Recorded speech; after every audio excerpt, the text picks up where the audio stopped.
நாம் தமிழர் கட்சியின் தலைமை ஒருங்கிணைப்பாளர் சீமானை போர்க்களத்தில் நிற்கக்கூடிய தளபதியாக பார்ப்பதாக பாஜக மாநில தலைவர் அண்ணாமலை புகழாரம் சூட்டியுள்ளார். சென்னையை அடுத்த காட்டாங்குளத்தூரில் உள்ள தனியார் பல்கலைக்கழகத்தில் மாநில அளவிலான பேச்சுப் போட்டி நடைபெற்றது. இறுதிப் போட்டி நிகழ்ச்சியில் பாஜக மாநில தலைவர் அண்ணாமலை, நாம் தமிழர் கட்சியின் தலைமை ஒருங்கிணைப்பாளர் சீமான், பல்கலைக்கழக வேந்தரான பாரிவேந்தர் உள்ளிட்டோர் சிறப்பு விருந்தினர்களாக பங்கேற்றனர். அப்போது மேடையில் பேசிய அண்ணாமலை, தானும் சீமானும் வேறு வேறு அல்ல என்றார். ஒரு அரசியல் கட்சியினுடைய தலைமை ஒருங்கிணைப்பாளர் என்று சொல்வதை விட ஒரு போர்க்களத்தில் நிற்கக்கூடிய தளபதியாகத்தான் என்றும் நான் அண்ணன் சீமான் அவர்களை பார்த்துக் கொண்டிருக்கின்றேன். எனக்கும் சீமான் அண்ணனுக்கும் பெரிய வித்தியாசம் இல்லைங்க. நான் தேசியத்தில் தமிழை பார்க்கிறேன், அண்ணன் தமிழ்ல தேசியத்தை பார்க்கிறேன், அவ்வளவுதாங்க வித்தியாசம். இருவருக்கும் ஒரு பெரிய வித்தியாசம் இல்லை. இருந்தும் எப்பொழுதும் அண்ணன் சீமான் அவர்களுக்காக தொடர்ந்து ஆதரவாக நான் குரல் கொடுத்துக் கொண்டிருப்பதற்கான காரணம், இன்னைக்கு அரசியல் களத்துல பாத்தீங்கன்னா அந்த நேர்மையும் நெஞ்சுறுதியும் குறைந்திருக்கிறது. அவரை தொடர்ந்து மேடையில் பேசிய சீமான், தமிழ்நாட்டில் பாஜக என்ற ஒரு கட்சி இருக்கிறது, அது வளர்கிறது என்று தனது செயல்பாடுகளால் நிகழ்த்தி காட்டியவர் அண்ணாமலை என பாராட்டினார்.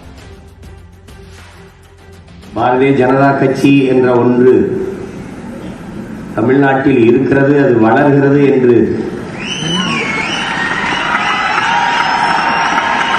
தன்னுடைய செயல் ஆற்றல்களால் நிகழ்த்தி காட்டிய என் அன்பு இளவர் அண்ணாமலை அவர்களே. தொடர்ந்து தமிழின் பெருமைகளை அடுக்கிய சீமான், சங்கம் வைத்து தமிழ் வளர்த்த தமிழர்கள் தமிழை வைத்து சாதி வளர்ப்பதாக வேதனை தெரிவித்தார். மோடி என்ற ஒற்றை மனிதருக்காக அரசியலுக்கு வந்ததாக கூறிய பாஜக மாநில தலைவர் அண்ணாமலை, களத்திலிருந்து பணியாற்ற விரும்புவதாக தெரிவித்துள்ளார். சென்னையை அடுத்த காட்டாங்குளத்தூரில் நிகழ்ச்சியில் பங்கேற்ற அவர் செய்தியாளர்களை சந்தித்த போது இதனை தெரிவித்தார். ஆனால் களத்திலிருந்து போராட போகின்ற என்னுடைய நேரம் முழுவதுமே களத்தில் இருக்க போகுது. அதிகமா டிராவல் இருக்க போகுது. மக்களோடு மக்களாக இன்னும் அதிக பணிகள், இந்த மாநில தலைவர் அப்படிங்கிற நிறைய பணிகள் இன்னைக்கு எனக்கு இருக்காது.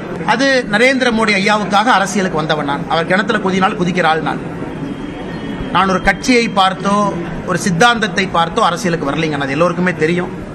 நரேந்திர மோடி என்கின்ற ஒற்றை மனிதனுக்காக அரசியல் களத்தில் நான் நிற்கிறேன்.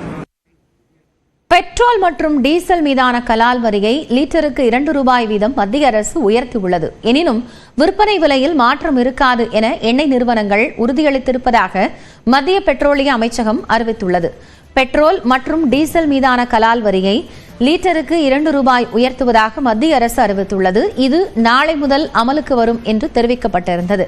சர்வதேச அளவில் கச்சா எண்ணெய் விலை குறைந்திருக்கும் போதிலும் கலால் வரி லிட்டருக்கு 2 ரூபாய் உயர்த்தப்படும் என்ற அறிவிப்பு வெளியாகி பொதுமக்களை அதிர்ச்சியடைய வைத்தது. இந்நிலையில் சில்லறை விலையில் பெட்ரோல் டீசல் விலையை உயர்த்தப் போவதில்லை என்று பொதுப்பணித்துறை மற்றும் எண்ணெய் நிறுவனங்கள் உறுதியளித்ததாக மத்திய பெட்ரோலிய அமைச்சகம் தனது அதிகாரப்பூர்வ எக்ஸ் பக்கத்தில் அறிவித்துள்ளது. இதனால் பெட்ரோல் டீசல் விலை உயருமோ என்ற அச்சத்தில் இருந்து வாகன ஓட்டிகள் சற்றே நிம்மதியடைந்தனர். இந்திய பங்குச் சந்தைகளில் ஏற்பட்ட கடும் சரிவு காரணமாக முதலீட்டாளர்களுக்கு 19 லட்சம் கோடி ரூபாய் இழப்பு ஏற்பட்டுள்ளது. அமெரிக்காவில் பொருளாதார மந்தநிலை உருவாகும் என்ற அச்சம் நிலவி வருவதால் உலகளவில் பங்குச் சந்தைகளில் கடும் வீழ்ச்சி காணப்படுகிறது. இந்திய பங்குச் சந்தைகளில் வர்த்தகம் தொடங்கியதும் மும்பை பங்குச்சந்தை குறியீட்டு எண் சென்செக்ஸ் 3000 புள்ளிகளுக்கு மேல் வீழ்ச்சி கண்டது. தேசிய பங்குச்சந்தை குறியீட்டு நிப்டியும் 1146 புள்ளிகள் வரை சரிந்து வர்த்தகம் தொடங்கியது. மும்பை பங்குச்சந்தையில் பட்டியலிடப்பட்ட நிறுவனங்களின் சந்தை மதிப்பு 19,40,000 கோடி ரூபாய் இழப்பை சந்தித்தன.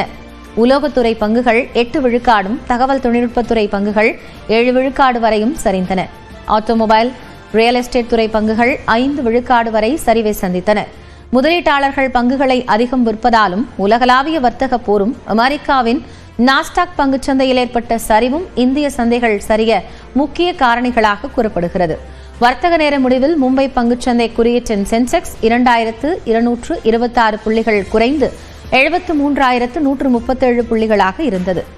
தேசிய பங்குச்சந்தை குறியீட்டு நிப்டி 743 புள்ளிகள் குறைந்து 22,161 புள்ளிகளாக வணிகம் நிறைவு பெற்றது.